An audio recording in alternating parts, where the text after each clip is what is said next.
Sorry for the disruption, हमारी connectivity का issue था। तो सेशन को दोबारा से कंटिन्यू करते हैं जहाँ से हमने ब्रेक किया है। तो देखें, सबसे पहले रिक्वायरमेंट हमारे पास यहाँ पे देखें ये थी। हम इस जगह पे थे।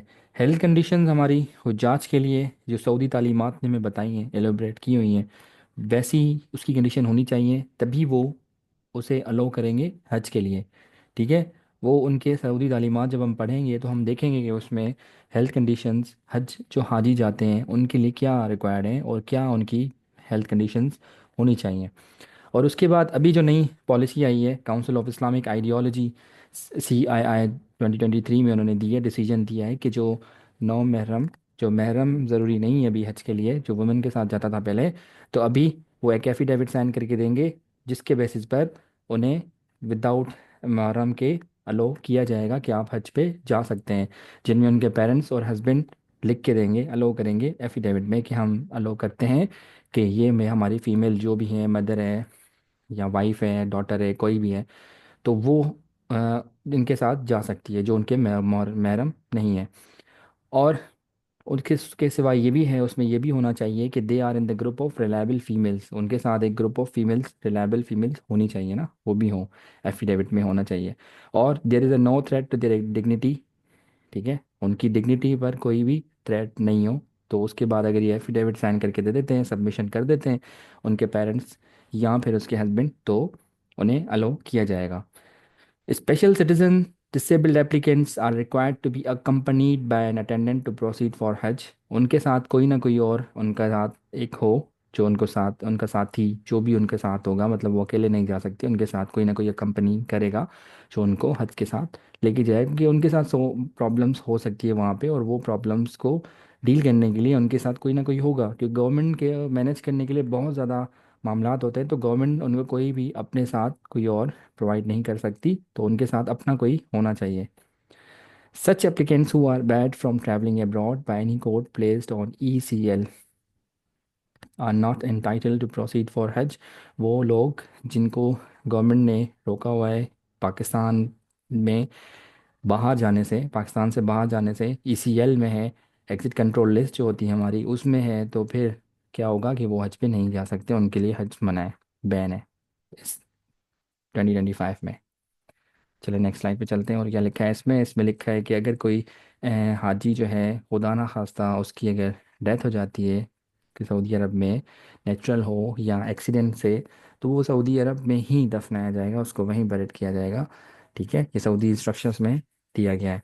और दूसरा ये है कि आल हुज्जाज shall strictly abide by the laws and regulation of the host country. Host country कौन सी है? होस्ट कंट्री आपकी कैसे है? Kingdom of Saudi Arabia. तो वो आपके उसके लॉज और उसकी रेगुलेशंस को आपने अडेयर करना है, अबाइड करना है strictly, otherwise you will face the penalties. Okay. Any activity on the part of pilgrim country to law, अगर कोई भी एक्टिविटी वो करता है जो वहाँ के कानून के ख़िलाफ़ है सऊदी अरबिया के, लाइक पैकिंग, जैसे हमारे यहाँ तो बहुत ज़्यादा है ये।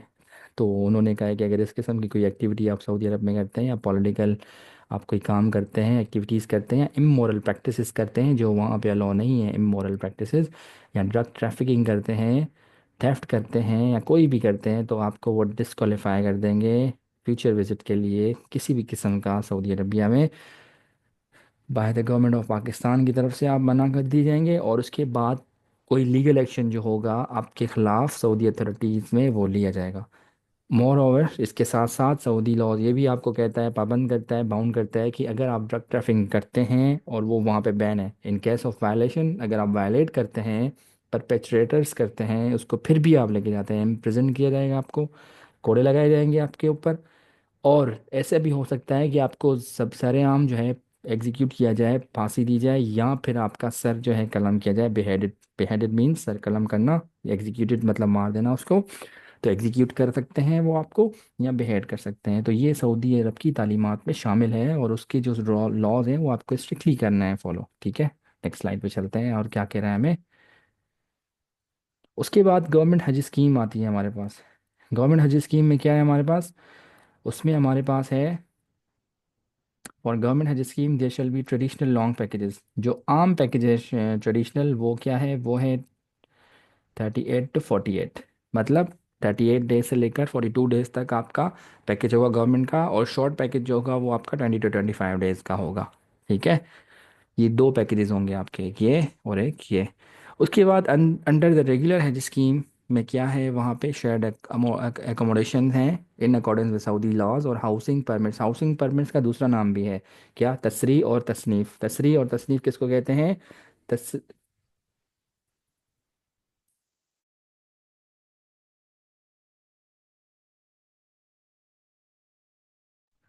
उसको तसरीफ और तसनीफ कहते हैं। Shall be provide along with boarding and lodging services. ठीक है, ये परमिट्स होती है, वहाँ पे रहने की आपको इजाज़तनामा होता है, जिसको इजाज़तनामा कहते हैं वो होता है। ठीक है ना। तो ये दोनों चीज़ें हैं। आपको एमसीक्यू आ सकता है कि वहाँ पे हाउसिंग परमिट्स को क्या कहते हैं, तो आप ये दोनों नाम मेंशन करेंगे। और ये पूछ सकता है कि ये क्या है, तो ये हाउसिंग परमिट से सऊदी लॉज के हिसाब से हाउसिंग परमिट दी जाती है, और वो आपको कब दी जाएगी ये पूछ सकता है कि भाई ये तसनीफ़ एंड तसरीफ़ आपको कब दी जाएगी। प्रोवाइड किया जाएगा आप जब बोर्डिंग करेंगे उस वक्त, और लॉजिंग सर्विसेज जब आपको प्रोवाइड की जाएंगी उस वक्त आपको दिया जाएगा।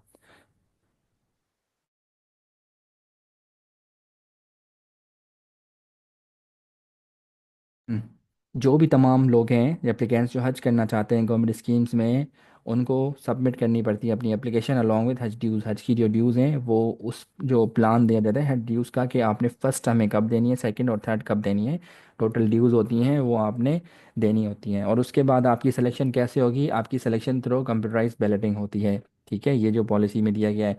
एक हार्डशिप कोटा होता है जिसमें 1000 सीट्स रिजर्व की जाती हैं अकोमोडेट करने के लिए जो फैमिली स्प्लिट या ब्रोकन हो जाती हैं, जो एक दूसरे से क्या होती हैं, इधर उधर गुम हो जाती हैं, ब्रोकन स्प्लिट हो जाती हैं, तो वो नहीं मिल पाते। ठीक है, उसको फिर मिलना बहुत डिफ़िकल्ट होता है। ठीक है, मुश्किल होता है, तो फिर वो एक से स्प्लिट हो जाती हैं। या फिर वो महरम जो सक्सेसफुल लेडीज़ हैं, महरम जो होती हैं वो for successful ladies, attendants for disabled जो लोग अटेंडेंट होते हैं डिसेबल्ड के उनके लिए, या फिर स्पेशल पर्सन जो होते हैं उनके लिए वहाँ पे फैसिलिटीज़ प्रोवाइड की जाती हैं। 1000 हार्डशिप कोटा रखा जाता है कि मुश्किल में अगर किसी के साथ कोई प्रॉब्लम आ जाए तो 1000 सीट्स हमारे पास रिजर्व्ड हों वहाँ पर। ठीक है, तो ये हार्डशिप की नीड होती है, किसी भी किस्म की और हार्डशिप की नीड हो सकती है। The applicants for hardship quota shall be selected as per the guidelines issued by the ministry. Ministry कौन सी, मिनिस्ट्री ऑफ रिलीजियस अफेयर्स। वो गाइडलाइन जब देगा उस हिसाब से फिर उनको ये लोग सेलेक्ट करेंगे। आगे चलते हैं।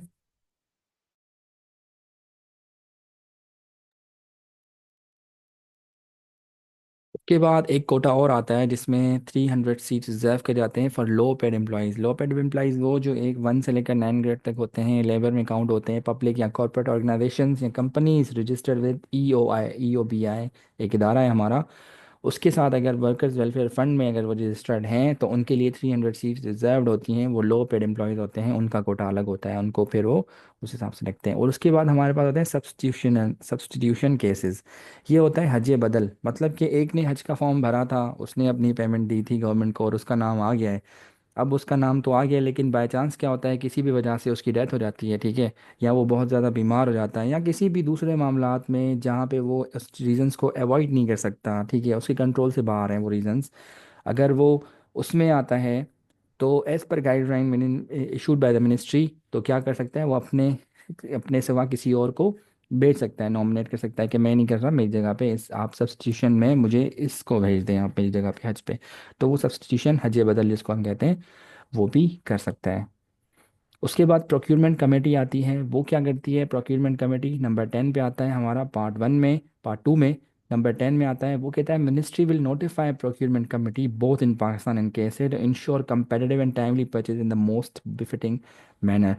मतलब मिनिस्ट्री क्या करेगी, वो बताएगी कमेटी प्रोक्योरमेंट कमेटी को कि पाकिस्तान और केएसए में जो भी हैं उनकी, कि आपने कंपेटिटिव रेट्स में मतलब कि वो जो मार्केट कंपेटिटिव रेट्स हैं कोशिश करते हैं ये कि हम कम से कम रेट हो। और उसके बाद उसकी टाइमली परचेज, मतलब कि उसको पूरे टाइम में मुकम्मल कर लें परचेज। ऐसे ना हो कि आप वहाँ पहुँचे और आपके लिए जो रूम्स हैं या आपकी ट्रांसपोर्ट है वो उन्होंने रिजर्व ही नहीं की, बुकिंग नहीं की, मुआदे नहीं किए, आपके लिए फूड का उन्होंने इंतज़ाम नहीं किया, चीज़ें बनाई नहीं है, तो क्या होगा इसमें वो डिफ़िकल्ट होगा। तो इसको टाइमली मैनर में बिफिटिंग मैनर में उन्होंने परचेज अपनी कंप्लीट करनी होती हैं। तो प्रोक्योरमेंट कमेटी का ये काम होता है जो पार्ट 2 के सेक्शन 10 सबसेक्शन 10 में आ रहा है। ठीक है, उसके बाद हम चलते हैं आगे, जिसमें आता है 11, पार्ट 2 का 11, हज ड्यूज़। हज ड्यूज़ क्या है इस दफ़ा जो गवर्नमेंट ने रखी हैं, वो होंगी, जो लिखा हुआ है पॉलिसी के मुताबिक, shall be between 10,75,000 to 11,75,000 subject to finalisation of contracts with the service providers. ये तब फाइनल होंगी जब सर्विस प्रोवाइडर्स जो होंगे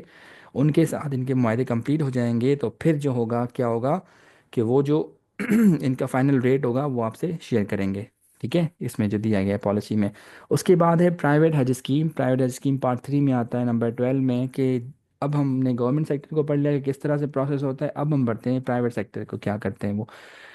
गवर्नमेंट ऑफ पाकिस्तान, जैसे हमने आपको पहले बताया था कि कोटा को डिवाइड करते हैं 50-50, और 50% जो प्राइवेट हज स्कीम्स होती हैं वो उनके पास से आता है, और वो क्या करते हैं, वो प्राइवेट लोग होते हैं, प्राइवेट सेक्टर होता है जो कवर करता है वही सारी चीज़ें जो गवर्नमेंट करती है, लेकिन प्राइवेटली। कैसे?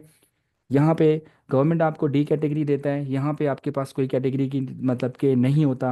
आप कभी भी किसी भी वक्त आप हज से कुछ टाइम पहले भी रिजर्वेशंस करवा के अपनी जा सकते हैं। हज में ये होता है कि उनके जो रेट्स होते हैं गवर्नमेंट के वो कम होते हैं, वो ट्रांजैक्शन बैंकिंग के थ्रू करते हैं, बैंक के थ्रू ट्रांजैक्शन, तो यहाँ पे कुछ मतलब के फ्रॉड के चांसेस नहीं होते, क्योंकि गवर्नमेंट खुद जो है इसमें इन्वॉल्व होती है, और उसके साथ बैंकिंग जो होती है ऑन बोर्ड होते हैं, तो सारी ट्रांजैक्शन बैंक के थ्रू होती है। ये आप प्राइवेट, यहाँ पे लोग प्राइवेट होते हैं।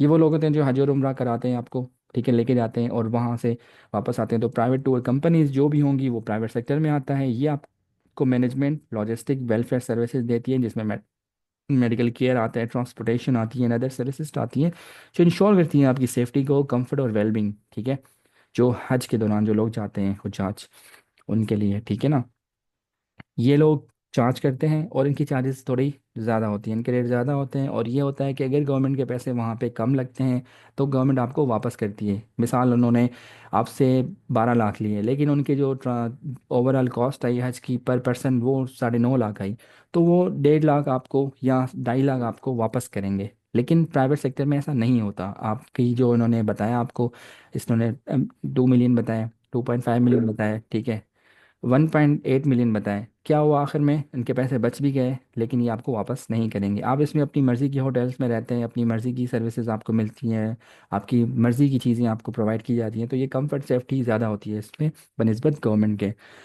इस पॉलिसी में हम ये करते हैं कि गवर्नमेंट प्राइवेट सेक्टर को इन्वॉल्व करता है, जैसे वो इनकरेज कर सके कि वो हज मैनेजमेंट में आए। 2005 से उन्होंने ये काम स्टार्ट किया है कि प्राइवेट सेक्टर को उन्होंने इन्वॉल्व किया है अपने साथ। 2005 में, ये आपका एमसीक्यूज यहाँ पे बन सकता है कि 2005 में आपका एमसी आया था। ठीक है, उसके बाद अगर आप यहाँ पे देखेंगे, आपको यहाँ पे एक दूसरी चीज़ नज़र आएगी। दूसरी चीज़ क्या आपको नज़र आएगी? आप यहाँ पे देखेंगे, as usual the MoRA shall sign service provider agreement with each HGO to ensure the provision of better services to entire satisfaction of a judge performing Hajj through private sector under strict monitoring regime। वो क्या कहते हैं? वो ये कह रहे हैं आपको कि आपका जो टाइम होगा वहाँ पे, अगर आप प्राइवेट भी जाते हैं तो ओवरऑल आपको वो स्ट्रिक्टली मॉनिटर करेंगे रजीम को। ठीक है, ऐसे नहीं होगा कि प्राइवेट लोगों के हवाले आपको कर दिया तो फिर वो गवर्नमेंट उसको लुक आफ्टर नहीं करेगी। गवर्नमेंट उसको मॉनिटर करती है थ्रू अपने सिस्टम। ठीक है, चलें आगे चलते हैं। यहाँ पे एलोकेशन ऑफ कोटा है, तो यहाँ पे प्राइवेट सेक्टर को जो ट्रांसपेरेंट मैनर में दी जाती है सुप्रीम कोर्ट के जजमेंट के थ्रू, वो मिनिमम कोटा फॉर ईच मुनज़्ज़म H O shall be as per Saudi directions. तो कम से कम जो मुनज़्ज़म और जो हज ग्रुप ऑर्गेनाइजर्स है उसको कोटा में मिले हैं 1225 रिजर्व है, ये पाकिस्तान आर्म फोर्सेस के लिए, सॉरी। हाँ, तो उसकी एज़ पर सऊदी डायरेक्शंस के थ्रू है। ठीक है, तो एज़ पर सऊदी डायरेक्शंस जो भी हैं तो उस हिसाब से उनको दी जाती हैं। और वो क्या करेंगे, हज ऑपरेशन में टेक पार्ट करते हैं, उनको अलो करता है मिनिस्ट्री, उनको लिख के देती है, एग्रीमेंट करते हैं, और उसके बाद सऊदी डायरेक्शंस के हिसाब से उन्हें दी जाती है, और फिर वो सऊदी गवर्नमेंट उन्हें अलो करती है। अदरवाइज वो एलिजिबल नहीं होते कि वो लोगों को लेके जाएं। जो लोग जो एच जी ओज जो होते हैं ब्लैक लिस्ट होते हैं गवर्नमेंट की तरफ से, सऊदी गवर्नमेंट हो या पाकिस्तानी गवर्नमेंट हो, तो वो वहाँ पे 2025 में हज के दौरान ऑपरेशंस नहीं कर सकते अपने। और अगर मिनिस्ट्री ने उसे किसी भी वजह से ब्लैक लिस्ट किया हुआ हो तो वो और तब तक ऑपरेशन नहीं कर सकते जब तक उसको क्लियरेंस ना मिले। अगर वो पाकिस्तान के लिए, पाकिस्तान की तरफ से ब्लैकलिस्ट हो या बैड हो, तो उन्हें क्लियरेंस मिलने तक परमिशन नहीं मिलती कि वो काम कर सकें, ऑपरेशंस कर सकें सऊदी अरब में। लेकिन अगर सऊदी की तरफ से हैं बैन, तो वो ब्लैक लिस्टेड हैं, तो ब्लैक लिस्टेड हैं तो फिर उनको फिर ऑपरेशंस के लिए इजाज़त नहीं है 2025 में। ठीक है, नेक्स्ट पे चलते हैं। उसके बाद हमारे पास आता है मॉनिटरिंग ऑफ एच मॉनिटर करता है गवर्नमेंट इसको कैसे, मॉनिटरिंग एंड सुपरविजन मैकेनिज्म बनाया गया है पाकिस्तान में जो कैसे के साथ मिलके चेक एंड रिव्यू करता है performances of H G O schemes, जो स्कीम्स वो प्रोवाइड करते हैं उनको वो मॉनिटर करते हैं विद द कॉन्ट्रेक्चुअल ऑब्लिगेशन, जो उन्होंने कॉन्ट्रैक्ट साइन किए हुए होते हैं सऊदी इंस्ट्रक्शंस के तहत पाकिस्तान के साथ, उसको वो फॉलो कर रहे हैं या नहीं कर रहे।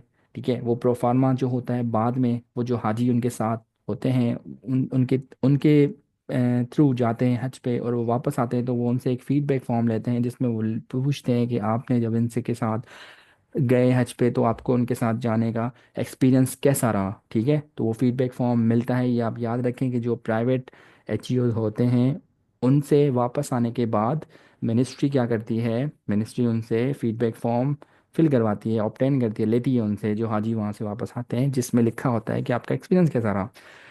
उसके बाद मिनिस्ट्री मॉनिटरिंग टीम को नोटिफाई करेगी हज ऑपरेशंस के दौरान एच को मॉनिटर करने के लिए, जिसमें SPA होता है, SP हमने पहले पढ़ा, जो हमारे एग्रीमेंट्स होते हैं, मॉनिटरिंग मैकेनिज्म होता है, प्रोवाइड इमीडिएट रिलीफ टू जज by resolving the resolvable issues on the spot. अगर उन्होंने उनके कोई मसाइल हो गए हैं जज के साथ, उस HGO के जो भी इश्यूज़ हैं, जो भी प्रॉब्लम्स हैं उनके साथ, उनकी कन्फ्लिक्ट हो गई है, वो उनके रिजॉल्व नहीं कर रहे हैं, उनके साथ एकोमोडेशन का मसला है, ट्रांसपोर्ट का मसला है, जो उन्होंने कमिटमेंट की वो वहाँ पे प्रोवाइड नहीं कर रहे, उन्होंने चार्ज कर लिया उन्हें। तो इस तरह के बहुत सारे इश्यूज़ होते हैं। ठीक है, इनके साथ अगर वो होते हैं तो ऑन ऑन द स्पॉट उन्हें रिजॉल्व करने हैं, लेकिन अगर नहीं करते तो फिर क्या है, पाकिस्तान में जब वापस आते हैं तो वो उनके खिलाफ HGOs के खिलाफ जो है वो कंप्लेंट डिस्पोजल कमेटी बनाई गई है जो वो पाकिस्तान में कंप्लेंट कर सकते हैं और अपील्स कर सकते हैं। अगर CDC ने दे दिया ठीक है डिसीजन, लेकिन उसके बाद भी एप्लीकेंट अथॉरिटी होती है, एप्लीकेंट अथॉरिटी फिर 15 डेज़ के अंदर अंदर डिसीजन के आपने वहाँ पे भी जाके वो कंप्लेंट कर सकते हैं।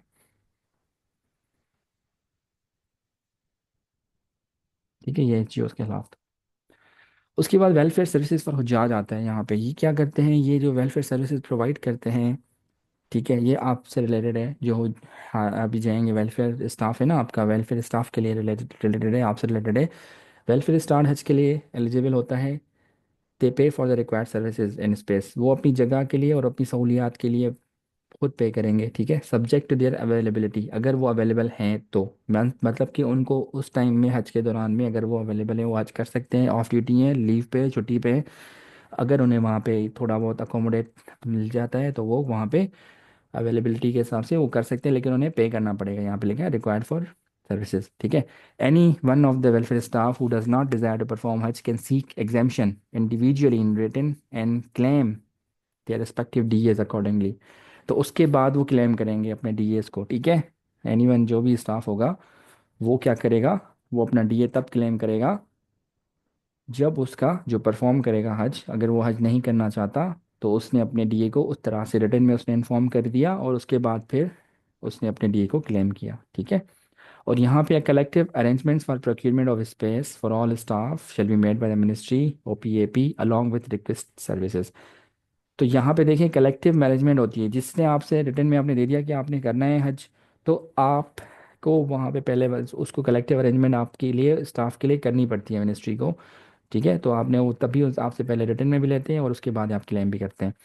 और उसके बाद लिखा है टू फैसिलिटेट द हज्जाज एज पर सऊदी तालीमात welfare staff will be deputed in KSA at the rate of 1 against 1,100 हज्जाज। मतलब आप एक जो वेलफेयर स्टाफ है वो 100 हज्जाज पर उन्होंने फिक्स किया हुआ है कि एक अगर 100 लोग हैं तो आपका एक हज्जाज होगा उनके साथ। ठीक है, फॉर नॉन मेडिकल स्टाफ, जो मेडिकल स्टाफ नहीं होगा नॉन मेडिकल स्टाफ होगा। सही है, नॉन मेडिकल स्टाफ मतलब आपकी सर्विसेज के लिए जो भी होगा।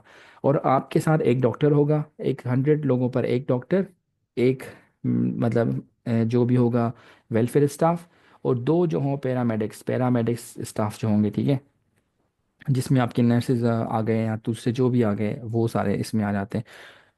एट द रेट ऑफ 1,000 हजार थ्रू कंपेटिटिव प्रोसेस, ये क्या होंगे, ये कंपेटिटिव प्रोसेस के थ्रू होंगे, एक डॉक्टर और दो पैरामेडिक्स 1,000 उजाज पर, और एक जो होता है वेलफेयर स्टाफ वो 100 उजाज पर। मतलब अगर 1,000 है तो 10 जो होंगे वो क्या होंगे, वेलफेयर स्टाफ होगा। ठीक है, जैसे सुपरवाइजरी या सपोर्टिंग स्टाफ में जिसकी बात करें, वेलफेयर स्टाफ में आते हैं दोनों।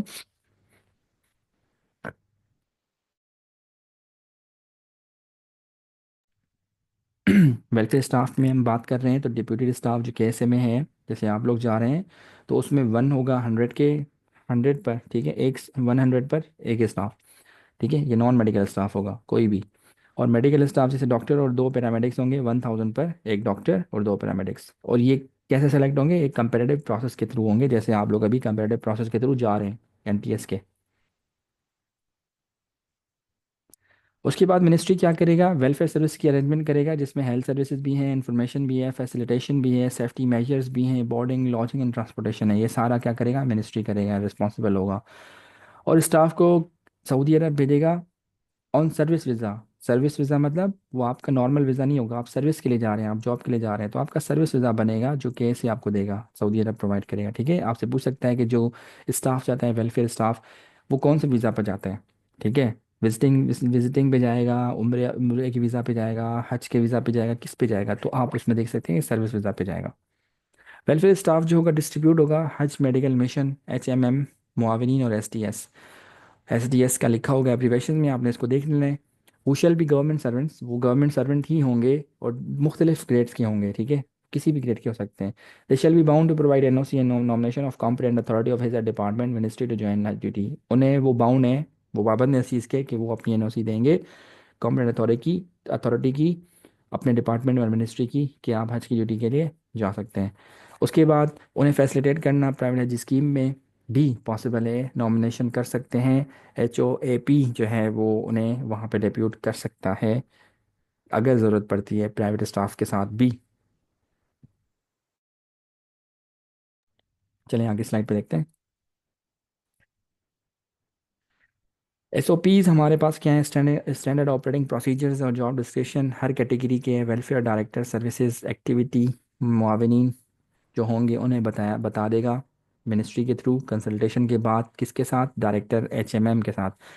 डायरेक्टर HMM और डायरेक्टर मुआविनीन, ये दोनों क्या है, इनके साथ कंसल्ट करने के बाद मिनिस्ट्री क्या करेगी, जो भी जॉब जॉब डिस्क्रिप्शन होगी हर कैटेगरी की, एज पर SOPs वो नोटिफाई करके सबको बता देगी मुआविनीन को कि आपकी ये रिस्पॉन्सिबिलिटीज़ हैं। और इंश्योर ये करेगी कि जो भी हैं वो अपने रिस्पॉन्सिबल हैं और अकाउंटेबल हैं जो उन्हें जॉब डिस्क्रिप्शन दी गई है। परफॉर्मेंस ऑफ हज जो होगी वेलफेयर स्टाफ की, वो उससे लिंक होगी और सब्जेक्ट सऊदी तालीमात and of Pakistan policy and guideline. जो आप परफॉर्म करेंगे वेलफेयर ड्यूटीज़ स्टाफ जो भी हैं, अगर आप हज करते हैं तो आपकी जो भी होंगी कनेक्शन सब्जेक्ट होंगी सब सऊदी तालीमात और पाकिस्तान पॉलिसी और गाइडलाइन के मुताबिक। और उसके बाद वेलफेयर स्टाफ जो भी होंगे जो आर्म फोर्सेस से होंगे, मोरा से होंगे और अदर प्रोविंशियल डिपार्टमेंट से होंगे, उनके लिए अलग से कैटेगरीज बनाई गई हैं। जैसे हमने पहले बताया कि आर्म फोर्सेस की जो कैटेगरी है उसमें 1225 सीट्स रिजर्व्ड हैं आर्म फोर्सेस के लिए, ठीक है। The strength of welfare staff in each category shall be determined by the ministry in view of requirement availability of resources. जो भी वेलफेयर स्टाफ है उसकी हर कैटेगरी को जो डिटरमाइन करेगा वो मिनिस्ट्री करेगी। और यहाँ पे मिनिस्ट्री कौन सी है, मिनिस्ट्री ऑफ रिलीजियस अफेयर्स, वो करेगी किसके मुताबिक, अपनी ज़रूरत के मुताबिक और अपने रिसोर्सेज के मुताबिक, जितनी उन्हें रिसोर्सेज अवेलेबल होंगी, ठीक है। ऐसे नहीं कि उनके पास रिसोर्सेज हों 800 लोगों की और वो मुआविनीन रख लें 1000, ठीक है, तो वो उनको कैसे अकोमोडेट करेंगे, उनके पास तो रिसोर्सेज ही नहीं है। अगर उनके पास 1000 से वो 1500 कर ले, वो कैसे करेंगे, 1500 को वो एकोमोडेट कैसे करेंगे, रिसोर्सेज ही नहीं है अवेलेबल सऊदी अरब में उनके पास, तो कैसे करेंगे प्रोवाइड, तो ये उनके लिए प्रॉब्लम होगा। तो इसलिए वो अपनी रिसोर्सेज के मुताबिक अवेलेबिलिटी के मुताबिक रखेंगे वेलफेयर स्टाफ को, ठीक है। हम आगे चलते हैं अभी। वेलफेयर स्टाफ की जो ड्यूटी है, टेन्योर है, वो 45 डेज तक का होगा, उससे ज़्यादा का उन्हें अलाउ नहीं है, सऊदी अरब उन्हें अलाउ नहीं करता, ठीक है। लेकिन अगर कोई ऐसी सिचुएशन आ जाती है जो अनएवॉइडेबल है और जिसकी कोई सॉलिड जस्टिफिकेशन है आपके पास, मुआविनीन के पास या वेलफेयर स्टाफ के पास, तो उन्हें वो एक्सटेंड कर सकता है, लेकिन with the approval of secretary of ministry of religious affairs. लेकिन वो सेक्रेटरी की अप्रूवल के बाद भी आपको DA नहीं मिलेगा, ठीक है। आप जो भी 45 डेज से बियॉन्ड आपके जितने भी दिन बनते हैं, 5 दिन बनते हैं, 2 दिन बनते हैं, 10 दिन बनते हैं, उसका आपको DA नहीं मिलेगा। DA आपको सिर्फ 45 डेज तक का ही मिलेगा, अगर आप 45 डेज का स्टे होता है तो। अगर इससे कम होता है तो उतने दिन का मिलेगा।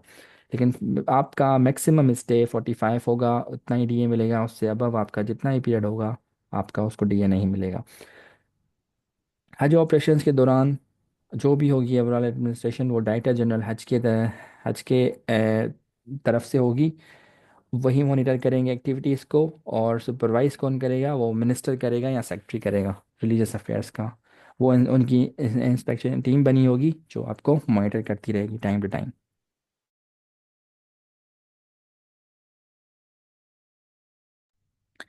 Information education and training part 4 में आपके पास 16 पॉइंट आ रहा है। इसमें ये क्या बता रहा है कि जनरल अवेयरनेस के लिए कैंपेन प्रोग्राम्स, तमाम चैनल्स जो भी हैं कम्युनिकेशन के, सोशल मीडिया के, ऑनलाइन ऑफलाइन जितने भी चैनल्स हैं, उन सब पे आपने जनरल अवेयरनेस के थ्रू बताना है, ट्रेन करना है, एजुकेट करना है हाजियों को।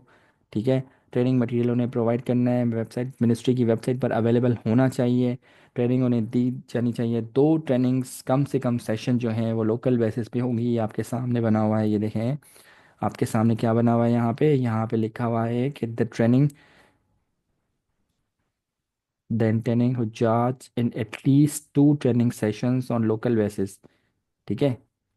आपके जो कम से कम जो हाजी हैं वो 2 ट्रेनिंग सेशंस अवेलेबल, वो डिस्ट्रिक्ट या तहसील लेवल पर उन्हें मुकम्मल करने हैं कम से कम। मिनिस्ट्री को स्पेशल एफर्ट्स करनी पड़ेगी कि वो इस कंटेंट के मॉड्यूल और अवेयरनेस ट्रेनिंग प्रोग्राम्स को टाइमली कवर करें, जिसका पार्ट ये होंगे। इन सबको मिनिस्ट्री ने पढ़ाना है, जो भी हाजी होंगे उन सबको ये सारी चीज़ें पढ़ानी है, गाइड करना है, बताना है, एक एक चीज़ उनको पता होनी चाहिए। उसके बाद ही मतलब कि वो कंसिडर किए जाएंगे कि वो अभी ओके हैं जाने के लिए। चले नेक्स्ट पे चलते हैं। अभी जो आई है हमारे पास हुज्जाज मुहाफिज स्कीम, इन्होंने इंट्रोड्यूस कराई है, जो लॉन्च हुई थी 2011 में for risk management the council of तकाफिल टू कंपनसेट द अफेक्टेड हुज्जाज नॉमिनी ऑफ द डिजीज हुज्जाज इन हज ईच हाजी मेंबर ऑफ वेलफेयर 2025। ये वो लोग हैं जिनकी डेथ हो जाती है, उनका उनको कंपनसेट करने के लिए उनके लिए इन्होंने मुआफ़िज स्कीम 2011 में स्टार्ट की थी। उसका डिस्क्रिप्शन आपके सामने है कि अगर वो हज के दौरान सऊदी अरब में फौत हो जाते हैं तो 0.2 मिलियन उन्हें मिलेंगे। ठीक है। ज़ीरो 0.2 मिलियन मतलब 2 मिलियन उन्हें मिलेंगे। ये 2 मिलियन लिखा हुआ है मतलब 20 लाख उन्हें मिलेंगे। अगर मेजर या माइनर इंजरी आ जाती है उन्हें, तो as per detail given in the Hajj policy guideline के मुताबिक जो डिटेल दी गई हैं उन्हें वो कंपनसेट किया जाएगा। ठीक है। उसके बाद अगर इमरजेंसी इवैक्यूएशन होती है विदाउट परफॉर्मेंस ऑफ हज ड्यू टू इलनेस, अगर उन्हें जल्दी से निकाला जाता है वहाँ से और वो हज नहीं कर पाते किसी भी वजह से जिसमें उनकी तबीयत ख़राब होती है, तो फिर उन्हें 2.5 लाख का कंपनसेट किया जाएगा।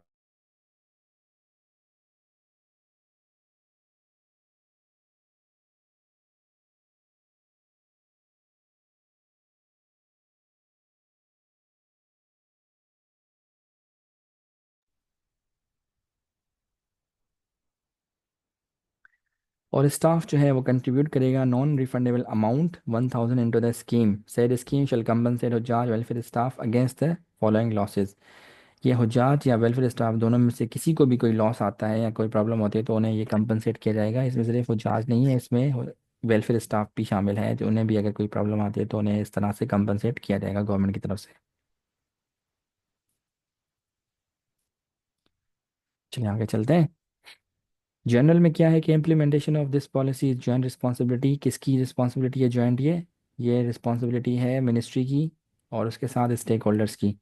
दोनों की। स्टेक होल्डर्स हमने पहले पढ़ा था, जैसे बैंक से हमारे पास, ठीक है, या दूसरे इदारे जो भी लोग हैं हमारे साथ एसोसिएटेड हैं इसमें, वो सब हैं इसमें शामिल। हज पॉलिसी और इसकी गाइडलाइन जो है वो मिनिस्ट्री देगा और वो कंसिडर की जाएंगे द फाइनल। ठीक है। जो मिनिस्ट्री ने दे दी वो फाइनल है। इम्प्लीमेंटेशन हर लॉ को करना है। इंटरप्रिटेशन ऑफ एनी क्लॉज और terms of the Hajj policy and guideline by the ministry shall be considered as final. जो भी उन्होंने बता दिया वो बता दिया और फाइनल कंसिडर होगा। उसके बाद उसकी चेंजेस नहीं है। मिनिस्ट्री सुइटेबल गाइडलाइन इशू करेगी इसको एलोबरेट करने के लिए और हज पॉलिसी को इम्प्लीमेंट करने के लिए। हज की पॉलिसी मैंडेटरी है, मैंडेट्स करती है किसको? Ministry to formulate guidelines. ये मिनिस्ट्री को फॉर्मुलेट करनी है गाइडलाइंस, एसओपी और इंस्ट्रक्शन देनी है with the approval of the minister. जो मिनिस्टर अप्रूवल देगा उसके बाद मिनिस्ट्री में take suitable amendment in the policy और guideline with the approval of minister. मतलब जो भी चीज़ें इसमें चेंजेस होगी तो वो मिनिस्टर की मर्ज़ी से होंगी। अगर वो अप्रूवल देता है तो चेंजेस होंगी, अदरवाइज नहीं होंगी। In order to bring the policy its guideline in conformity with Saudi policy. Saudi government के साथ इन्होंने अलाइन करना है इंस्ट्रक्शंस को to meet the exigency of Saudi Hajj operations 2025।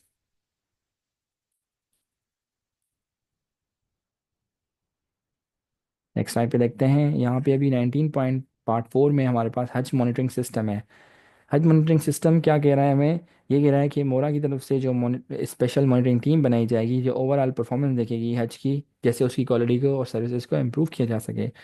मोरा क्या करेगा? Should launch N updated electronic monitoring system हज 2025, जिसमें इन बिल्ड मैकेनिज्म होगा ट्रांसफरिंग अनरिजॉल्व कंप्लेंट्स होंगी नेक्स्ट ईयर ऑफ मैनेजमेंट, जो उनसे आगे मैनेजमेंट है उन तक पहुंचेगी, जैसे वो एक्शन ले सकें जो मुनासिब होगा। और डेली सिचुएशन रिपोर्ट उनके सामने जनरेट होगी, जैसे senior management up to date रहे कि प्रोसेस में क्या हो रहा है और इस ऑपरेशन में क्या चीज़ें चल रही हैं। ठीक है। और उसके फीचर्स क्या होंगे? हज की हेल्पलाइन होगी जिसमें उन्हें इंक्वायरीज कंप्लेंट्स वगैरह कर सकेंगे और टाइमली रिस्पॉन्ड मिलेगा उन्हें। हज एप्लीकेशन बनाई गई, मुतारिफ़ कराई गई है, जिसमें पाक हज ऐप होगी और मोबाइल एसएमएस सर्विस होगी, जिससे वो इंफॉर्मेशन जो भी होगी इंपॉर्टेंट इंफॉर्मेशन वो लोगों तक पहुंचाएंगे जो भी कंसर्न होंगे। उसके बाद मोबाइल एप्लीकेशन में आप कंप्लेंट भी रजिस्टर कर सकते हैं। ऑनलाइन कंप्लेंट रजिस्ट्रेशन पोर्टल बनाया जाएगा आपके लिए, जिसमें वो कर सकते हैं जांच। और उसके बाद मॉनिटरिंग सिस्टम होगा जिसमें डैशबोर्ड होगा, जो ऑफिशियल सुपरविजन्स करते रहेंगे लोग वो उस चीज़ को देख सकते हैं, हज को मॉनिटर कर सकते हैं।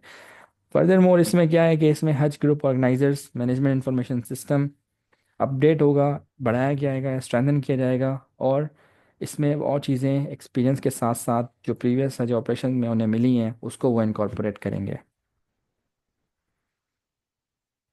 उसके बाद हमारे पास आ रहा है इमरजेंसी मैनेजमेंट सिस्टम। इसमें ये है कि आप किसी भी किस्म की कोई इमरजेंसी आ जाती है, जैसे कोविड आ गया या ऐसे इस तरह की कोई और इमरजेंसी से आ जाती है, तो इमरजेंसी रिस्पांस टीम बनाई है जिसके फॉलोइंग लोग मेंबर हैं। और वो क्या करेंगे? वो उसको रिस्पॉन्ड करेंगे, जिसमें डायरेक्टर जनरल हज जो होंगे वो उसके हेड होंगे। ठीक है। हेड किसके? इमरजेंसी रिस्पॉन्स टीम के, ईआरटी जिसको कह रहे हैं। उसके बाद डाइटर वेलफेयर स्टाफ मुआवनीन जो होंगे वो सेकंड कमांड में होंगे। डाइटर वेलफेयर स्टाफ मेडिकल होंगे, वो भी उसकी सेकंड कमांड होगी।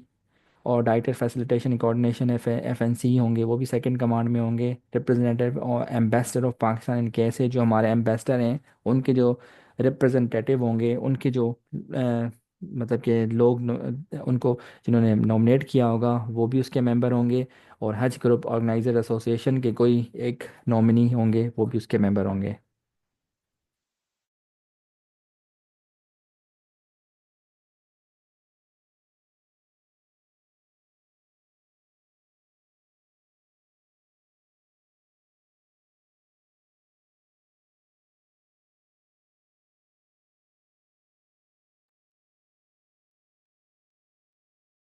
21 पार्ट 4 एसओपीज गाइडलाइंस और वीएमएस। इमरजेंसी मैनेजमेंट सिस्टम की जो एसओपी और गाइडलाइन होगी वो मिनिस्ट्री ओपी एपी अलग से कंसल्टेशन के बाद सऊदी अथॉरिटीज़ के साथ आपके साथ शेयर करेंगे। न्यू इनिशिएटिव्स जो हज 2025 में लिए गए हैं गवर्नमेंट की तरफ से, वो क्या है? Robust system of financial control दिया गया है, इसमें एक स्ट्रॉन्ग फाइनेंशियल सिस्टम और कंट्रोल दिया गया है। एक्सपेंडिड प्रोक्यूरमेंट कमेटी को बढ़ाया गया है, उसको ज़्यादा बढ़ा के उसको ज़्यादा फंडिंग दी गई है, जैसे वो लोग आराम से सहूलत के साथ लोगों को प्रोवाइड कर सकें चीज़ें। हज नाजिम की एक स्कीम इंट्रोड्यूस कराई गई है जो घर से घर तक होगी, मतलब आप घर से जो हाजी होंगे उनको घर से ही एक ग्रुप बना के व्हाट्सएप का उनको वो उसमें ऐड करेंगे और उसमें सारी डिटेल्स प्रोवाइड करेंगे उनको, बोर्डिंग लॉजिंग एयरपोर्ट तक, घर तक, सऊदी अरब तक लेके जाना, उनकी एकोमोडेशन वहाँ पे, वहाँ पे उनको सारा ओवरऑल देखना, और उसके बाद फिर उस ग्रुप को वापस लेके आना और उनके घर तक जैसे वो सेफली पहुँच जाए। तो घर से घर तक का मतलब है कि शुरू में घर से लेके उनको फिर वापस हज के लिए लेके जाना, और वहाँ से फिर वापस लेके आने तक हज के नाज़िम जो होंगे वो उनके साथ कनेक्टेड होंगे और कम्युनिकेट करते रहेंगे। मैन और उसके बाद मैंडेटरी इंश्योरेंस होंगी जो हज के ड्यूज़ होंगे। ईच मुनज़्ज़म जो होगा, एचजीओ जो भी होगा, वो परचेज करेगा इंश्योरेंस किसके लिए? हज ड्यूज़ के लिए। हर हाजी की जो भी ड्यूज़ होंगे वो सारे के सारे वो मुनज़्ज़म जो होगा एचजीओ वो परचेज करके रखेगा, जिसमें उनका सारे हज के पीरियड के तमाम एक्सपेंसेस आ जाते हैं जो भी उसके हज के दौरान उनके होंगे, हर किस्म के एक्सपेंसेस। ठीक है। तो ये इनिशिएटिव्स हैं इन्होंने जो लिए हैं गवर्नमेंट ने। उसके बाद हमारे पास आता है,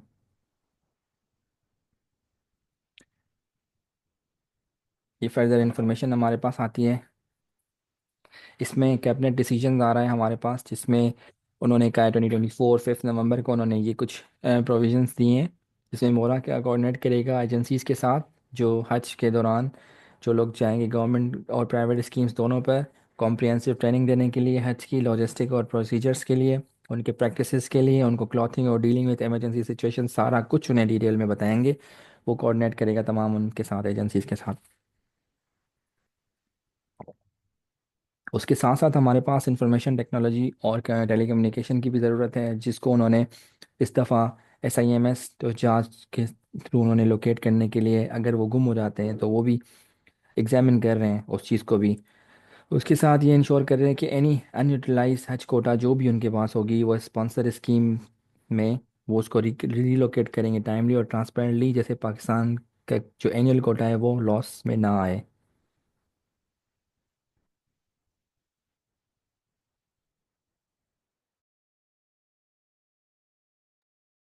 पाकिस्तान मोरा जो क्या करेगा, वो एक इनिशिएटिव ले रहा है, shall make an effort to have Lahore airport included in the road to Mecca initiative. वो क्या कोशिश कर रहा है कि वो लाहौर को भी इंक्लूड करे रोड टू मक्का इनिशिएटिव में, क्योंकि अभी लाहौर ऐड नहीं था, सिर्फ कराची और इस्लामाबाद ऐड है। तो वो भी एफर्ट करेंगे कि लाहौर के एयरपोर्ट को भी इंक्लूड किया जाए रोड टू मक्का इनिशिएटिव में। और फाइनेंस डिवीजन के साथ मिनिस्ट्री ऑफ रिलीजियस अफेयर्स जो है एग्जामिन करेंगे पॉसिबिलिटी ऑफ हज फंड टू सब्सिडाइज हज expenditures for low income person. वो लोग जो कम कमाते हैं, लेबर से हैं या मुख्तलिफ ऐसे जगह से जहाँ पे वो लोग कम इनकम वाले लोग हैं, तो उनके लिए वो सब्सिडाइज कर सकें इस हज के, और हज का जो फ़र्ज़ फ़राइज़ है उसके लिए। ये हमारे पास एक टेबल आता है जिसमें हम कंपेयर करते हैं हज 2024 की पॉलिसी और 2025 की पॉलिसी। इसमें हमारी कोटा वही रही है, 1,79,210 जो प्रीवियस ईयर थी। 50-50% डिस्ट्रीब्यूशन है गवर्नमेंट और प्राइवेट की। हज जो पैकेज है वो लास्ट ईयर हमारा 10,75,000 था, इस दफ़ा भी 10,75,000 से 11,75,000 तक हो सकता है। हज duties for welfare staff in case of हज, हज ड्यूज़ वेलफेयर स्टाफ के लिए इन केस ऑफ हज में ये था कि जो हज की ड्यूज़ थी वेलफेयर स्टाफ ने वो लास्ट टाइम हज के दौरान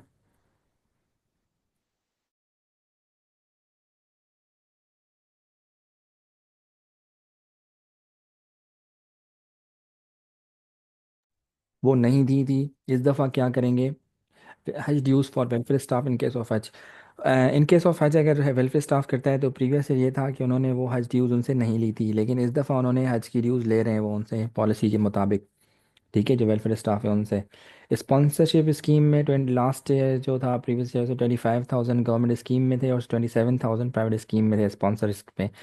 और based on the last previous years average 5,000 for government scheme and 30,000 for private scheme इस दफ़ा उन्होंने रखे गए हैं। प्राइवेट में उन्होंने 30,000 किया है और गवर्नमेंट में उन्होंने एवरेज 5,000 रखा है। और अगर Pakistan had to surrender 19,500 quota due to lacklustre response, अगर रिस्पॉन्स उनका कम रहा तो वो जो करेंगे उनको सरेंडर करेंगे। और परमानेंटली जो पाकिस्तान है अपनी कोटा अगर उन्होंने इस दफ़ा सरेंडर किया तो वो लूज़ कर जाएगा। Minimum age limit last year नहीं थी हज की, लेकिन इस दफ़ा है। इस दफ़ा कितनी है, इस दफ़ा 12 साल है। 12 साल से कम जितने भी बच्चे हैं उनकी उनके लिए हज नहीं है अलो। लास्ट ईयर जो था वो कोई एज नहीं थी, वो जा सकते थे। कंपनसेशन जो थी प्रीवियस ईयर वो थी 1 मिलियन, इस दफ़ा उन्होंने बढ़ा के 2 मिलियन की है। हज नाजिम की जो स्कीम है वो पिछले ईयर नहीं थी, इस दफ़ा उन्होंने इंट्रोड्यूस कराई है घर से घर तक की, जिसमें वो गाइडेंस और असिस्टेंस देंगे। ट्रैवल और स्टे के दौरान तमाम हुज्जाज जो भी होंगे स्पेसिफिक ग्रुप बनाएंगे और एक एक नाजिम सबके साथ अटैच होगा। हज हार्डशिप कोटा जो लास्ट टाइम था वो 500 रिज़र्व थी सीट्स, इस दफ़ा 1,000 रिज़र्व्ड है। मकातब जो था लास्ट ईयर, जो मकातब मतलब वहाँ पे जो स्टे होता है एकोमोडेशंस होती हैं वो उसमें C और D टाइप था, इस दफ़ा टाइप D है। मिनिमम मुनाजम जो था HO कोटा जो थी वो 500 थी हुज्जाज की, इस दफ़ा वो बढ़ा के टू इस दफ़ा बढ़ा के वो उन्होंने 2,000 हुज्जाज मुनाजम रखी हैं। उसके बाद मैंडेटरी इंश्योरेंस हज ड्यूज़ की for private sector last year नहीं थी, लेकिन इस दफ़ा प्राइवेट सेक्टर के लिए हज ड्यूज़ जो हैं वो रखी गई हैं। तो ये है overall comparison between 2024 and 2025 policy. तो ये आपकी हज पॉलिसी थी जो आज हमने कवर की। ठीक है, ये आपकी थ्योरी आपने कवर कर ली है। अब आपके एमसीक्यूज़ बेस्ड हैं, जो आपके एमसीक्यूज़ होंगे वो इन सब में से आएंगे। जैसे मैंने आपको शुरू में ही बताया कि हमारे पास जो 1 पेज मैंने आपको सामने एक शेयर किया था, और उसमें से हमारे 14 एमसीक्यूज़ बन रहे थे, और वो ओवरऑल हमारा, हाँ, ऐसे समझें कि हम मल्टी डायमेंशनल उसको देख रहे हैं एक क्वेश्चन को ना, तो हम डिफरेंट एंगल से उस चीज़ को कवर करने की कोशिश करेंगे, और यही हमारा है, हमारी एक्सपेक्टेशन है, और यही हम चाहते हैं कि आप जब भी सीखें तो वो मल्टी डायमेंशनली देखें और उसको कंप्लीट करें टाइमली। जैसे आपका कोई भी जो क्वेश्चन है वो मिस ना हो, और आप तमाम क्वेश्चन अटैम्प्ट करें। ठीक है। तो आप अभी, ये आपको लेक्चर हमारा आपके सामने है, तो अगर आपको कोई क्वेश्चन अगर क्वेरीज हैं तो आप काइंडली हमारे साथ शेयर कर सकते हैं एनी टाइम। ठीक है। और ये यहाँ पे आप हमें फॉलो कर सकते हैं, और यहाँ पे आपको अपडेट्स मिलेंगी, जो भी आपकी अपडेट्स होंगी वो आपको इन्हीं प्लेटफॉर्म्स पे टाइम टू टाइम आपको दी जाएंगी। और उम्मीद करते हैं कि आपको आज का सेशन ठीक लगा होगा, और जो भी आपके सवाल आते हैं आप काइंडली हमें शेयर करें। Thank you so much for joining this session. Have a good evening and take care. अल्लाह हाफिज़। See you tomorrow.